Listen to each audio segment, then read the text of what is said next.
आज हम लोग करेंगे क्वेश्चन नंबर 7, जिसमें क्वेश्चन में बोला गया कि water in a bucket is filled in A vertical circle, यानी कि जो वाटर है किसी बकेट में उसको वर्टिकल सर्किल में घुमाया जाता है।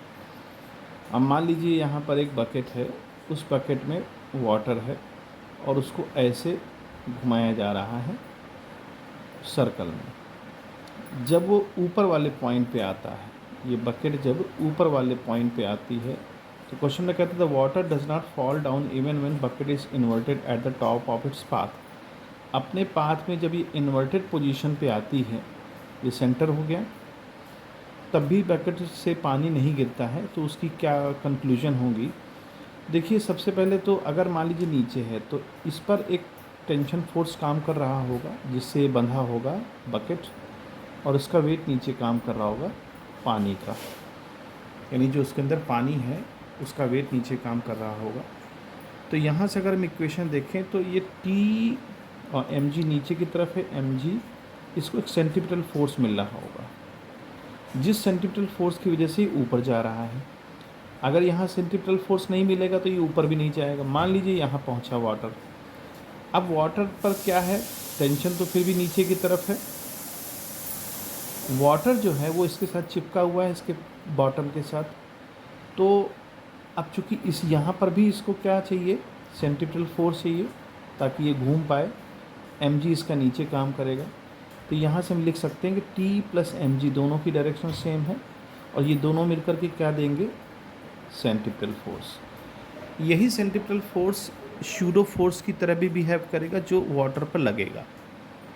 ठीक है, अब यहाँ पर देखते हैं कि अगर टेंशन यहाँ पर ज़ीरो हो जाए, इस केस में टेंशन अगर ज़ीरो हो जाता है तो एम जी की वैल्यू किसके इक्वल हो जाएगी, m B square by r. यानी उस केस में भी ये राउंड करेगा, उस केस में भी ये राउंड करेगा, कहने का मतलब पानी नहीं गिरेगा इस केस में भी। ये एक थ्योरी में भी आपने पढ़ा है कि एक उनकी स्पीड होती है कि इसको घुमाने की एक स्पीड होती है v is equal to under root r g, ये थ्योरी में पढ़ा गया है। तो वेलोसिटी की वैल्यू आर जी के इक्वल हो या आर जी से बड़ी हो तो ये पूरा घूम जाएगा, यानी कि सर्कुलर पाथ मिलेगा।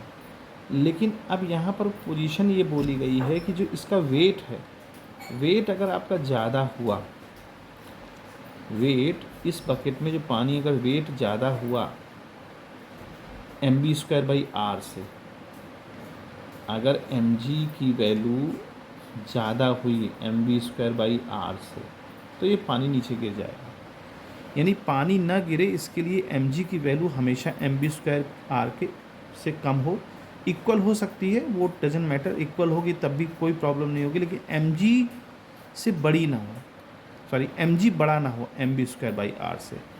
जैसे कि बी वाले ऑप्शन दिया गया M G is greater than, तो ये वाला ऑप्शन गलत है। M G is not less than M B square, ये भी गलत है। ए और सी में हमको देखना है, ए तो तब भी ठीक है ऑप्शन, लेकिन जो सी कह रहा है M G is not greater than M B square by R, M G को कभी भी M B square by R से बड़ा नहीं होना चाहिए। अगर वो बड़ा होगा तो पानी जो है नीचे गिर जाएगा। तो यहाँ एक सर्टेन जो कंडीशन अकॉर्डिंग टू क्वेश्चन है वो आंसर आपका सी आंसर सही है कि M G is not greater than M B square by R. तो इस तरह से इसको हम सॉल्व करेंगे।